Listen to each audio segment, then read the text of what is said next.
Hello students, इस video में आप देखोगे चैप्टर 7 के बारे में जिसका नाम है एवोल्यूशन।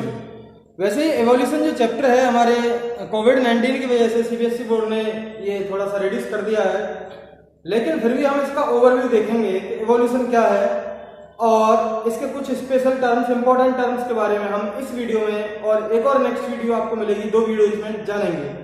तो हमारा जो पहला वाला जो पॉइंट है, जो टर्म है, वो क्या है? एवोल्यूशन।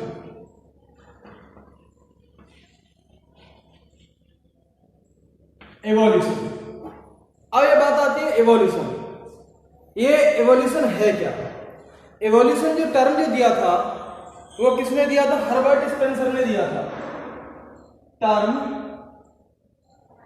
गिवन बाय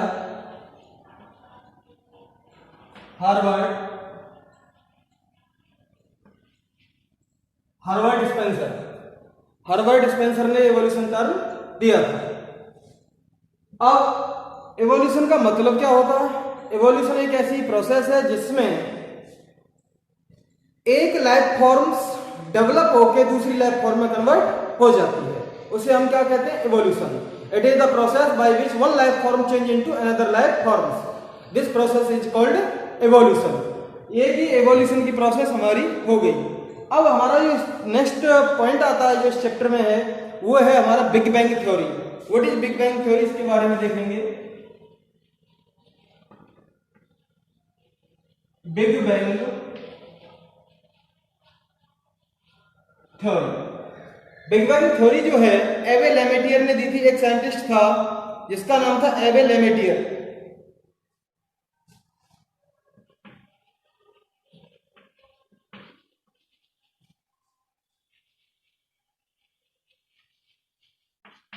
एबे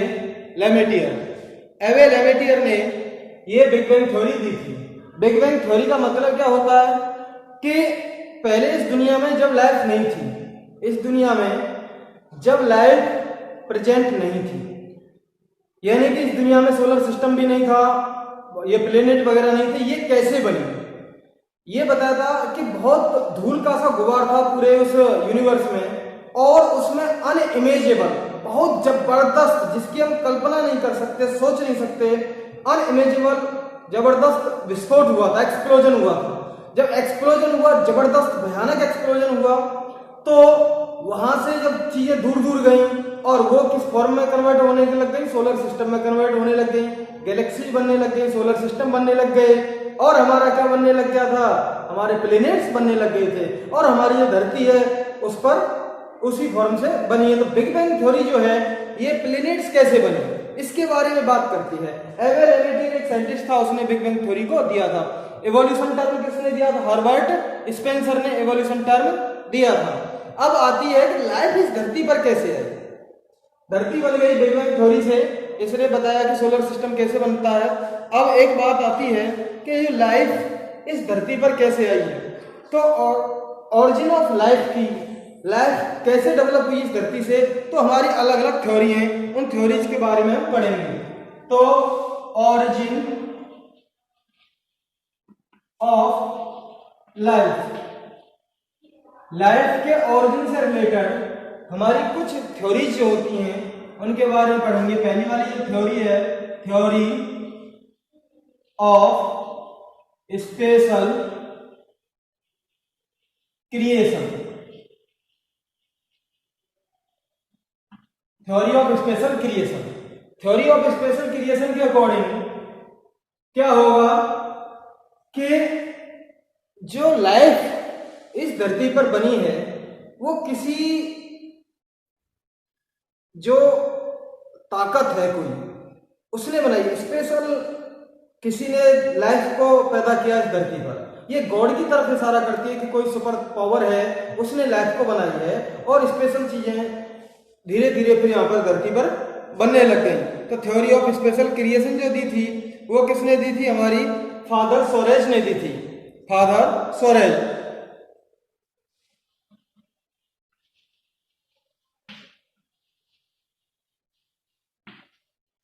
फादर सोरेज ने थ्योरी ऑफ स्पेशल क्रिएशन दी। इसके अकॉर्डिंग दुनिया में भगवान नाम की कोई ताकत होती है जिसने इस लाइफ को धरती पर बनाया है। ठीक है, अब दूसरी वाली जो थ्योरी आती है वो है हमारी स्पेशल क्रिएशन के बाद की जो थ्योरी है, theory of panspermia. Theory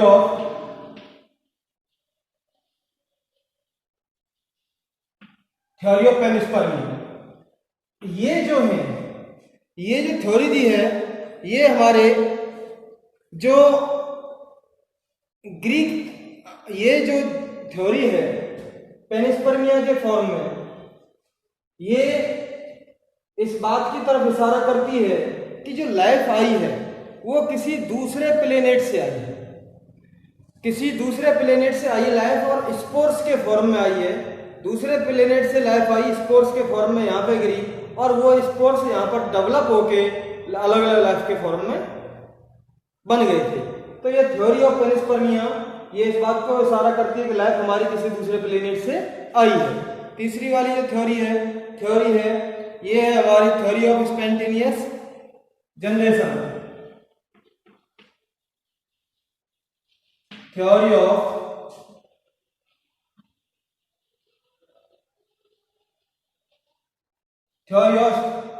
spontaneous generation.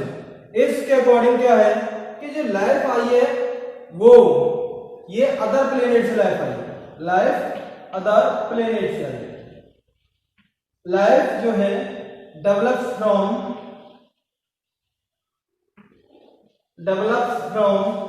Straw, mud, etc. जो लाइफ डेवलप हुई है बहुत सड़े गले से भूसे जैसे फॉर्म से या फिर मड जो कीचड़ होती है उससे लाइफ डेवलप हुई है। तो अचानक ही लाइफ डेवलप हुई है, कीचड़ के फॉर्म से लाइफ डेवलप हुई है या फिर सड़ी गली चीजों से लाइफ डेवलप हुई है। ठीक है, थ्योरी ऑफ स्पॉन्टेनियस जनरेशन इस बात को कहती है, थ्योरी ऑफ स्पॉन्टेनियस जनरेशन। यहाँ पे जनरेशन और कर देना आप, ये हो गई हमारी थ्योरी ऑफ स्पॉन्टेनियस जनरेशन। अब अगली जो थ्योरी आती है वो आती है थ्योरी ऑफ केमिकल एवोल्यूशन। लेकिन मैं आपको यहां पर बताऊं, ये जो थ्योरी ऑफ स्पॉन्टेनियस जनरेशन जो बात कही जा रही है इसमें इन्होंने क्या कहा था कि लाइफ आई है कीचड़ वगैरह से, वहां से डेवलप हुई है लाइफ। एक साइंटिस्ट था जिसका नाम था लुईस पास्चर। लुईस पास्चर ने क्या काम किया, साइंटिस्ट ने, कि दो फ्लास्क लिए, ये जो है दो गिलास लिए इन्होंने और यहां पे किल्ड यीस्ट डाल दिया। यहां पे जो डाला था किल्ड यीस्ट और यहां पे भी डाल दिया इन्होंने किल्ड यीस्ट। दोनों में किल्ड यीस्ट दोनों में डाल दिया। अब यहां पर क्या किया इसने, इस वाले को तो बिल्कुल कपड़े से ढक दिया। पहले ये जो लिए थे वो स्टेराइल करके लिए थे, कोई लाइफ फॉर्म थी नहीं। फिर उसमें इसने इसको क्या किया, किल्ड यीस्ट को डाल दिया और उसे कपड़े से टाइटली ढक दिया जिससे एयर भी यहां से यहां न जा पाए। अब ये जो थी ये इसको खुला रखा और उसने देखा कि लाइफ कहां पे डेवलप होती है। लाइफ इसमें डेवलप नहीं हुई। लाइफ किसमें डेवलप हुई, इसमें डेवलप हुई, क्योंकि एयर से लाइफ यहाँ पे आए उसके स्पोर्स और यहाँ डेवलप हो गए। इसका मतलब क्या है कि थ्योरी ऑफ स्पॉन्टेनियस जनरेशन को इसने लुईस पास्चर ने बिल्कुल रिजेक्ट कर दिया था कि लाइफ जो है ऐसा नहीं है कि कीचड़ वगैरह से अपने आप डेवलप हो जाए। यहाँ उसी का वातावरण बनाया, किल्स फॉर्म में ऐसी चीज बनाई और क्या हुआ, वहां पे लाइफ डेवलप नहीं हो पाई क्योंकि यहाँ पर जो है कोई लाइफ आई ही नहीं, बंद कर दिया है ना ये, लेकिन यहाँ पर लाइफ इसमें डेवलप हो गई। तो ये इस बात को इशारा करता है कि लाइफ एराइज होती है, किसी दूसरी लाइफ से एराइज होती है। पहले यहाँ पर एयर में लाइफ है, वो यहाँ पे भी डेवलप हो गई, तो लाइफ किसी दूसरी लाइफ से एराइज होती है। लेकिन फिर भी लुईस पास्चर ये बताने में असमर्थ रहा था कि लाइफ जो है दूसरी चीज से कैसे आती है, ये बताने में ये लुईस पास्चर असफल रहा। अब जो बात आती है वो नेक्स्ट वाली आती है थ्योरी ऑफ केमिकल एवोल्यूशन। इसकी जो हम बात करेंगे, ठीक। तो हमारी नेक्स्ट थिंग है theory of chemical evolution. Theory of chemical evolution इसको दिया था ओपेरिन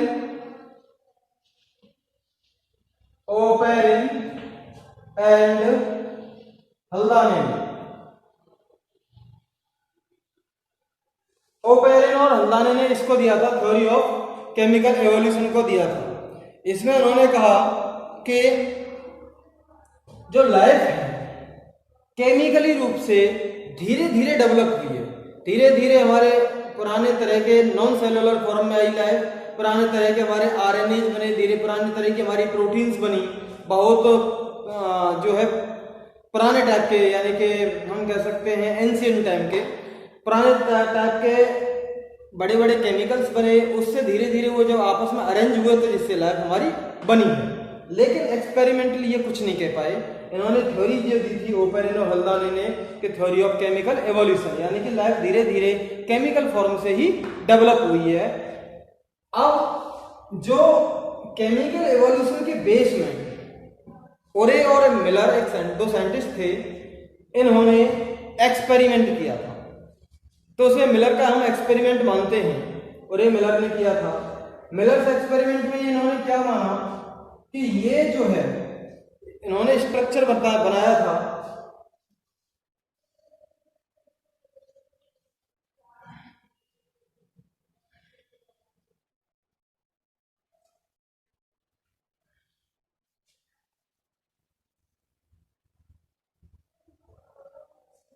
इस तरह का इन्होंने स्ट्रक्चर लिया था। ये इन्होंने 4 चीज ली थी। पहला जो है अमोनिया लिया था NH3, फिर उन्होंने मीथेन ली थी CH4, ऑक्सीजन ली थी और हाइड्रोजन ली थी, और हमारा और ये जो है वाटर लिया था H2O। 4 चीज ली थी, अमोनिया लिया था, मीथेन ली थी, वाटर लिया था और हमारा हाइड्रोजन ली थी। इन्होंने 4 चीजें इस एक्सपेरिमेंट में ली। किसने? यहाँ पे मिलर का एक्सपेरिमेंट हम बता रहे हैं आपको, मिलर एक्सपेरिमेंट।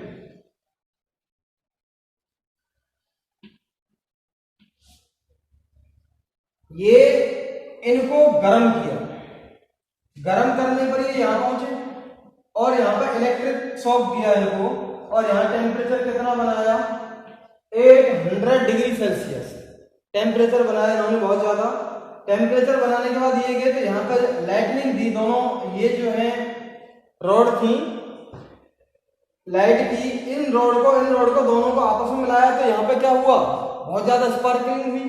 भाई बिजली के 2 तार को अगर आपस में मिलाओगे तो स्पार्कलिंग होगी, जबरदस्त होगी। तो यहाँ पर स्पार्कलिंग हुई तो बहुत ज्यादा टेम्परेचर यहाँ पे जनरेट हुआ। अब क्या होता है कि यहाँ पे टेम्परेचर जनरेट होने के बाद इसको फिर इन्होंने क्या किया, ठंडा किया। यहाँ वाटर दे के इससे निकाल रहे थे और इससे वाटर बाहर जा रहा था, यहाँ पर इसमें नहीं जा रहा था, इसके आसपास, यानी किसे ठंडा कर सके। और इस एक्सपेरिमेंट को इन्होंने काफी दोहराया।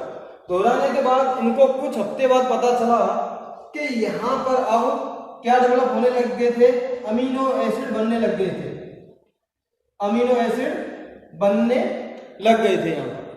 सिमिलर ऐसे ही एक्सपेरिमेंट और दूसरे साइंटिस्टों ने किए और उन्होंने पाया कि यहाँ पर पिगमेंट्स भी बनने लग गए थे, शुगर्स भी बनने लग गई थी। तो इस तरह ये जो अमीनो एसिड्स हैं, पिगमेंट्स हैं, शुगर हैं, ये हमारे सेल के कंपोनेंट हैं, सेल को बनाने में हेल्प करते हैं। तो ये सारी चीजें इस बात को प्रूफ हुई कि जो लाइफ बनी है वो केमिकली इवोल्यूशन के थ्रू बनी है। समझ में आ गई कि नहीं? तो ये मिलर का हमारा एक्सपेरिमेंट था। थ्योरी ऑफ स्पेशल क्रिएशन में आपने देखा कि जो लाइफ जो बनाई है इस दुनिया में किसी सुपर पावर ने बनाई है, इसका नाम क्या दिया गया, भगवान दिया गया, गॉड दिया गया। अब ये तीन चीज़ें इसमें आई थ्योरी ऑफ स्पेशल क्रिएशन में। पहली वाली जो थिंग्स थी वो ये थी कि जब लाइफ बनी, ये धरती मात्र 4000 साल पुरानी है, ज़्यादा पुरानी नहीं है। एक तो ये बात हुई। दूसरी वाली बात ये हुई कि इस धरती पर जैसे आज लाइफ है, वो जब बनी थी लाइफ, धरती जब बनी थी, सेम ऐसे ही लाइफ जब थी। एक ये बात हुई। ये बनाते हैं, दो बात हो गई। धरती मात्र 4000 साल पुरानी है और जैसे आज लाइफ फॉर्म्स है, ऐसे ही धरती के बनने के टाइम पर जब भी लाइफ फॉर्म्स थी। अच्छा, तीसरी वाली बात इन्होंने ये और बताई कि जब भी ऐसे ही लाइफ थी और आज भी ऐसे ही लाइफ है और आने वाले समय में भी सेम लाइफ फॉर्म्स रहेंगी। जो डाइवर्सिटी है धरती की, अलग अलग तरह की लाइफ फॉर्म्स पाई जा रही हैं, जब भी ऐसे ही थी, आज भी ऐसे ही हैं और आने वाले समय में ऐसे ही रहेंगी, कोई चेंजेस नहीं होगा। लेकिन एक आदमी था जिसका नाम था चार्ल्स डार्विन और HMS बीगल जहाज पर दुनिया का चक्कर लगाने के लिए अलग अलग आइसलैंड पर वो गया। तो उसने देखा कि ये सारी चीज़ें जो बताई गई थ्योरी ऑफ स्पेशल क्रिएशन में, इनको ये गलत थी। चार्ल्स डार्विन ने इस चीज़ को चैलेंज किया। उसने चार्ल्स डार्विन ने ये बताया कि जो लाइफ है वो डेवलपमेंट प्रोसेस से अलग अलग फॉर्म से आई है। पहले लाइफ फॉर्म्स अलग थी, धीरे धीरे उसमें इवोल्यूशन हुआ है, डेवलपमेंट हुआ है और ऐसे ही वो दूसरी लाइफ फॉर्म्स में बनी है। तो थ्योरी ऑफ स्पेशल क्रिएशन को क्लियरली उसने चार्ल्स डार्विन ने रिजेक्ट कर दिया। उसने ये बताया कि जब जो ऑर्गेनिजम्स, जो स्पीसीज इन्वायरमेंट के हिसाब से अपने आप को ज़्यादा बेटर समझते थे और इन्वायरमेंट के अकॉर्डिंग अपने आप को ज़्यादा एडेप्ट कर लिया, अच्छे ढंग से उसको ढाल लिया, उसी के हिसाब से वो जो है सर्वाइव करते रहे। और जो स्पीसीज जिन्होंने एनवायरनमेंट के हिसाब से अपने आप को नहीं ढाल पाए, धीरे धीरे वो खत्म हो गए। डायनासोर ऐसे ही खत्म हुए। तो चार्ल्स डार्विन ने इसको क्या कहा, नेचुरल सिलेक्शन, यानी कि नेचर सेलेक्ट करती है कि कौन सी स्पीसीज रहेगी, कौन सी स्पीसीज नहीं रहेगी। या फिर आप ये कह सकते हैं जो नेचर के अकॉर्डिंग अपने आप को सूटेबल कर लेता है, ज्यादा संतान उत्पन्न करता है, ज्यादा प्रोजेनी छोड़ता है, वो स्पीसीज तो जिंदा रहेगी और दूसरी स्पीसीज धीरे धीरे खत्म हो जाएगी। ठीक, तो ये चार्ल्स डार्विन ने एक एग्जाम्पल दिया था और वो एक एग्जाम्पल इस तरह आप ले सकते हैं कि 1850 की बात है। 1850 में जब लंदन में इतना कारखाने नहीं थे, बहुत ज्यादा कारखाने नहीं थे, इतनी इंडस्ट्री नहीं लगी हुई थी, तो वहां पे जो पेड़ होते थे, लंदन में पेड़ जो होते थे, उनके स्टेम पर एक व्हाइट कलर का लाइकेन यहाँ पे डेवलप होता था, व्हाइट कलर का। तो ये स्टेम भी हमारे कैसे हो जाते थे, व्हाइट कलर के हो जाते थे, स्टेम भी व्हाइट थे। अब यहाँ पर जो मोथ होते हैं, छोटे छोटे कीड़े, दो तरह के मोथ पाए जाते हैं। एक तो काले रंग का होता है, ब्राउन कलर का, और एक होता है व्हाइट कलर। तो व्हाइट जिनकी विंग्स जो थी, यानी कि जिनकी जो पंख जो थी, तो हम कह सकते हैं दो तरह के मोथ होते हैं। मोथ व्हाइट विंग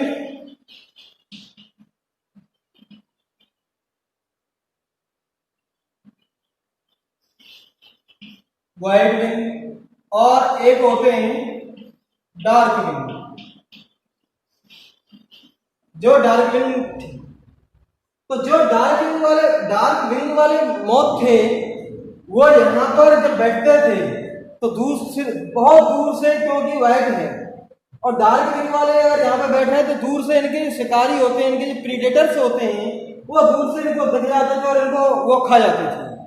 लेकिन व्हाइट विंग वाले हैं, वो यहाँ पर बैठते थे, तो ये भी व्हाइट कलर का है और ये भी व्हाइट वाले हैं, तो ये दूर से इनके शिकारियों को, इनके प्रीडेटर्स को आसानी से दिखते नहीं थे। इसीलिए पॉपुलेशन जो है व्हाइट विंग वालों की ज्यादा पाई जाती थी और डार्क विंग वालों की कम पाई जाती थी। हालांकि यहाँ पर प्रीडेटर्स आ गया तो उसे खा जाएगा, लेकिन जो ज्यादा मरते थे शिकारियों के द्वारा, वो डार्क विंग वालों की अपेक्षा ये सॉरी व्हाइट विंग वालों की अपेक्षा डार्क विंग वाले जो मौत है वो ज्यादा यहाँ पर मरते थे, वो ज्यादा उनके लिए वर्नरेबल जीवन जो थी, यानी वो ज्यादा असुरक्षित महसूस करते थे, ज्यादा उनके लिए खतरा था। लेकिन ये बात कब की बताई मैंने, 1855 सॉरी 1850। अब आ गया कुछ साल बाद, लगभग 17 साल बाद 1920 की कहानी मैं आपको बताया। उसमें क्या हुआ, इंडस्ट्री लगी। 1850 के बाद से इंडस्ट्री लगी और बहुत ज्यादा इंडस्ट्री लगती चली गई।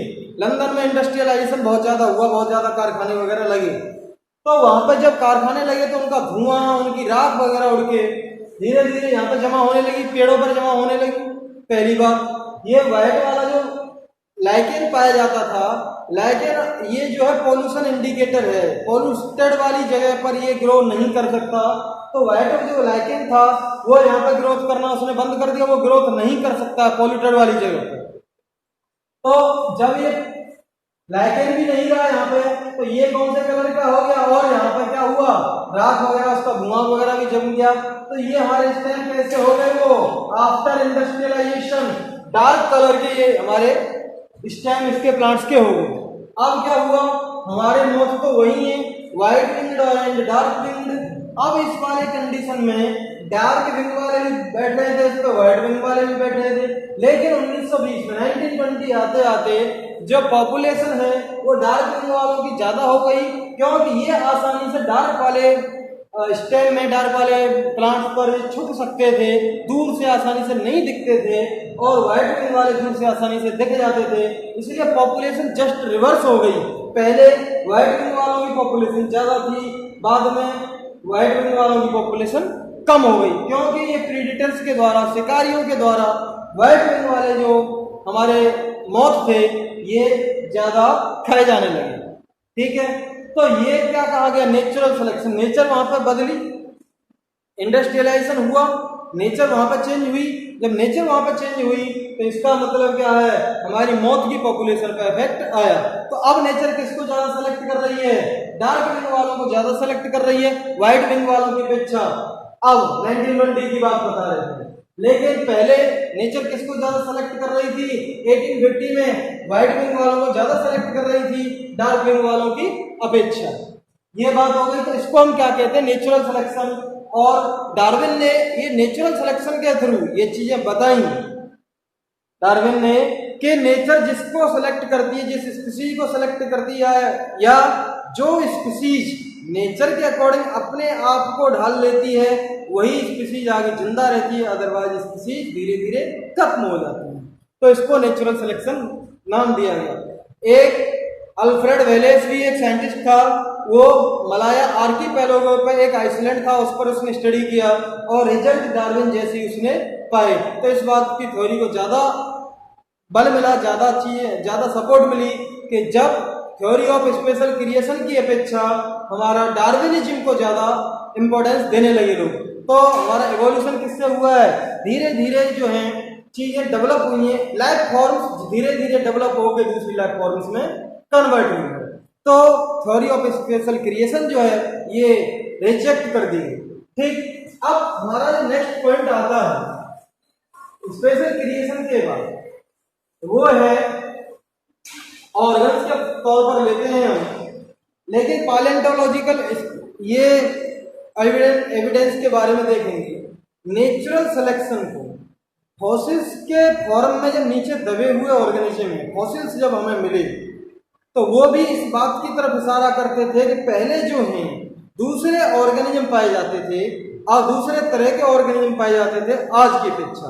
तो धीरे धीरे क्या हुआ, चेंजेस आए हैं, one life forms develops into another life forms. This fossils on the basis of fossils, this is called palaeontological evidence. Fossils के बेसिस पर हम देखते हैं, तो इसको हम क्या कहेंगे, पैलेंटोलॉजिकल एविडेंस। फॉसिल साइंस को हम पैलेंटोलॉजी कहते हैं। तो अब हमारा जो नेक्स्ट टॉपिक है वो क्या है, homologous organs and analogous organs. Homologous organs. दूसरा वाला आता है हमारा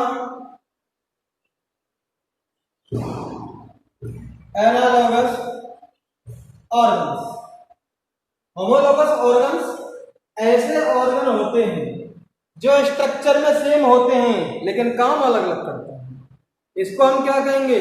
homologous organ.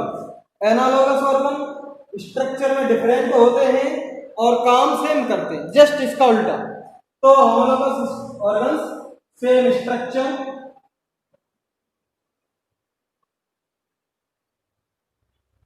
And different function.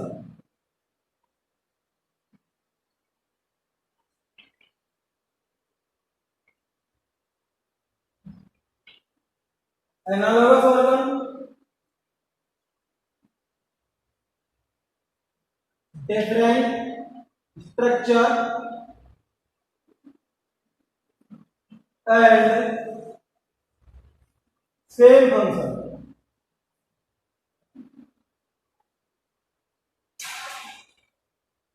Homologous organs के एवोल्यूशन को हम डाइवर्जेंट एवोल्यूशन कहते हैं।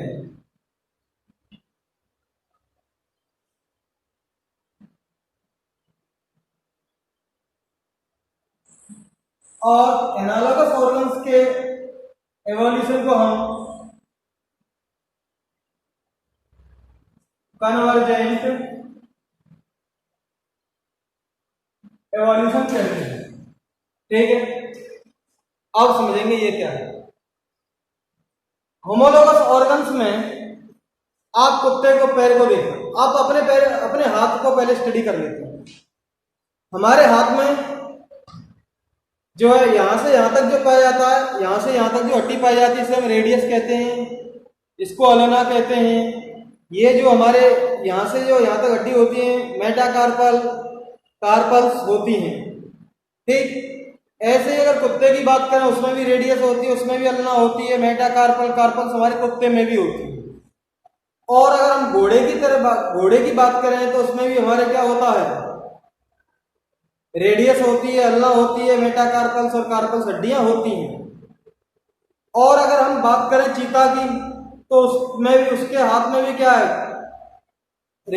रेडियस है, अल्ना है, मेटाकार्पल्स है, कार्पल्स है, ये बोन्स होती हैं।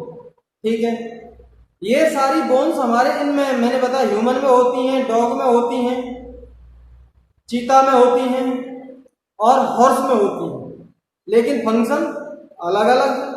ह्यूमन का फंक्शन अलग है, स्ट्रक्चर तो सब में सेम हो गया लेकिन फंक्शन अलग अलग है, डिफरेंट है। ह्यूमन इन हड्डियों से और तरह का फंक्शन करता है, हमारा चीता है वो और तरह का फंक्शन करता है, वो दौड़ता है उससे। तो ऐसे ऑर्गन्स जिनका स्ट्रक्चर सेम होता है और फंक्शन डिफरेंट होता है उसको हम क्या कहेंगे? होमोलोगस ऑर्गन्स कहते हैं। इस तरह के इवोल्यूशन को जब स्ट्रक्चर तो सेम है लेकिन रिक्वायरमेंट के हिसाब से फंक्शन वो अलग अलग तरह के करने लग गए, तो इस तरह के इवोल्यूशन को हम क्या कहते हैं? Divergent evolution. स्ट्रक्चर सेम था, पहले तो एक जैसा स्ट्रक्चर था, एक जैसे काम कर रहे थे, लेकिन अब रिक्वायरमेंट के हिसाब से अलग अलग तरह के वो काम करने लग गए, तो उसी में पारंगत हो गए, उसी काम को कर रहे हैं। तो जब हमारा फंक्शन डिफरेंट हो जाता है तो इस तरह का जो इवोल्यूशन होता है उसको हम क्या कहेंगे? Divergent evolution. एनालॉगस ऑर्गन्स की बात करें, एनालॉगस ऑर्गन्स क्या होते हैं कि जिनमें स्ट्रक्चर तो डिफरेंट होता है। जैसे बटरफ्लाई की विंग को देखेंगे आप, बटरफ्लाई की पंख, तितली की पंख जो होती है, और एक पिजन ले लो या फिर आप पीकॉक ले लो, क्रो ले लो, किसी बर्ड की विंग को ले लो। बर्ड की विंग में हड्डियां होती हैं और अलग अलग तरह की वो होती हैं, लेकिन बटरफ्लाई की जो विंग है उसमें हड्डियां नहीं पाई जाती हैं। स्ट्रक्चर क्या हो गया? डिफरेंट हो गया। फंक्शन दोनों किसका कर रहे हैं? उड़ने का कर रहे हैं। तो हमारा सेम फंक्शन होता है, तो हमारा ये क्या हो जाएंगे? एनालॉगस ऑर्गन्स हो जाएंगे। यानी कि फंक्शन स्ट्रक्चर तो अलग अलग थे लेकिन रिक्वायरमेंट के हिसाब से सेम तरह का फंक्शन करने लग गए। इस तरह के इवोल्यूशन को हम क्या कहते हैं? Convergent evolution. हम इस तरह के इवोल्यूशन को कहते हैं। ठीक है, ये बात हो गई आपकी एवोल्यूशन की डाइवर्जेंट एवोल्यूशन और हमारा कन्वर्जेंट एवोल्यूशन क्या होता है। अब बात आती है एडेप्टिव रेडिएशन की। एडेप्टिव रेडिएशन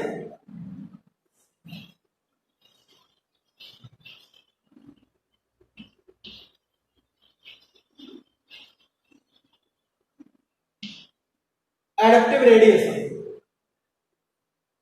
एडेप्टिव रेडिएशन में क्या होता है कि कोई ये बहुत बड़ी जगह है,